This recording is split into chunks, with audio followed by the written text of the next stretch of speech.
Alright, here we are back into the Game of Thrones universe, and we are in the House of Dragons. This is episode 1 review, and it's so good to finally be back. This is set 200 years before the events of Game of Thrones, and we're finally getting the prequel to the Targaryens, who are a really interesting house to actually be focusing on, and they have a lot of, obviously, influence and things that happen in the Game of Thrones events, and we finally get to see all this now, and we get to see the Targaryens, like, their genetic, like, recession in terms of why they have the silver hair and how they all go mad. So it is fantastic to see that this is really getting the revival that we wanted, and everyone loves Game of Thrones. Like, I haven't met someone who's kind of like, I hated Game of Thrones, but I'm sort of digressing. But in the Heir of Dragons, which is episode 1, we have Viserion hosts a tournament, and this is to celebrate the birth of his child, and Princess Reinhard, who is welcoming back her Uncle Daemon to the Red Keep. So these are the two subplots that are focused in this episode. So the episode's about an hour.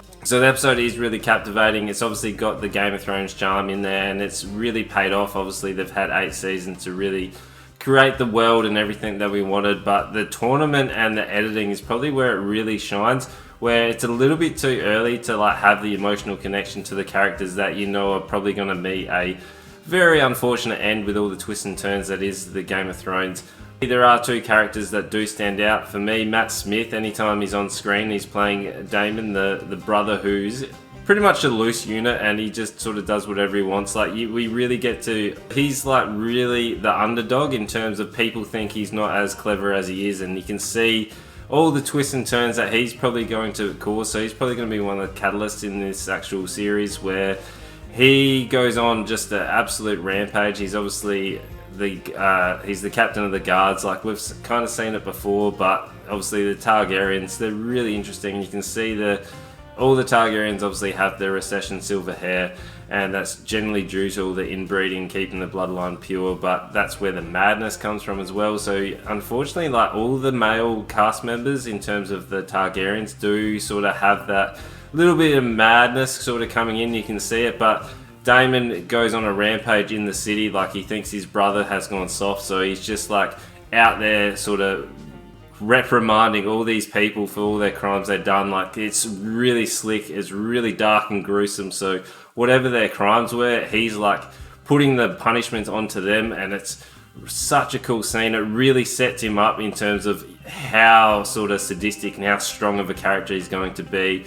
And then the focus of him in the tournament, like, he's picking his targets, and you can see his fight. Like, he's just he wants the glory, he wants the show, and unfortunately he does have to yield. But like, that editing, that fight scene, and we do get to see obviously our king, and he has to make an unfortunate choice whether the actual his wife or his new heir is going to actually survive, where it's a really hard choice that you have to do. But again, because it was so quick, we never got that emotional connection with the character, where we're building obviously that to the king to look soft, and Daemon really working that underfield in terms of working towards the Iron Throne. But I feel like this is going to be a little bit of a Littlefinger and Sansa sort of relationship, and the Uncle Daemon and the princess are obviously going to have a little bit of toing and froing, and I feel like Daemon's going to try and really manipulate that to work his way up and him to be able to sit on the Iron Throne. Like, his introduction was awesome too, where he's just sitting on the throne and having that interaction with the princess, where she is a really strong female lead, and it's really cool to see her like navigate her way through. Like, you can see that she's not going to be a pushover, kind of like Daenerys. Well, Daenerys was a little bit of a pushover at the beginning just due to her brother's influence, but she really got her own, where she's kind of already established, and you can see her sort of moving and navigating her way around in this actual show, and it's really cool to see. And they've got 10 dragons. Like, the 10 dragons obviously going to play a massive thing into this, and it's really cool to see. Really early to tell. Obviously, this is like the first hour of a 10-hour movie, if you want to look at it that way, because it are split up into 10 episodes. But there are a lot of characters in there, where too many characters for the first episode. Like, I would have just preferred it to revolve around probably 3 to 4 of them, and just really establish that connection and that emotional ride for whoever's going to meet the unfortunate end.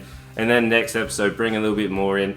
Like, I know that's what they sort of did right at the start in terms of the first Game of Thrones series, where we were presented to a handful of characters. There hasn't been a major any twists and turns in this, where I know they're coming and we sort of know the fate of them because that is sort of told in terms of all the lore, and if you read the books as well. It's an interesting adaptation. I was a bit worried in terms of the dialogue that they were going to go with as well, just because this book that they're basing it on is more of like a historical retelling. Like, it's not an actual story, but it's more about just the history by like the timeline really of the actual characters. But they've done really well. I'm interested to see how it goes. It's just that emotional connection with a lot of the characters wasn't there, besides the two, like the princess and actual Matt Smith character. But I guess the ceremony as well for the princess being sworn into the Iron Throne, that was really cool as well. Like, you can see that's what she kind of wanted as well. She wanted to be the heir, and she was pretty confident about it, and I'm interested to see where this goes. And it's a really good start, really strong, and it's going to be awesome to have these weekly episodes as well. So for me, it was a 4 out of 5. Like, I really enjoyed it. It was great atmosphere. Everything about it was cool, besides the emotional connection to some of the characters, where I would have liked less characters introduced and just allowed me to build that emotional connection, which is going to struggle in terms of the choices that they make and seeing how they navigate the unfortunate world of Game of Thrones. Hey, it was good. I enjoyed it, and you know what to do. Make sure you like, comment, subscribe, and tell your friends.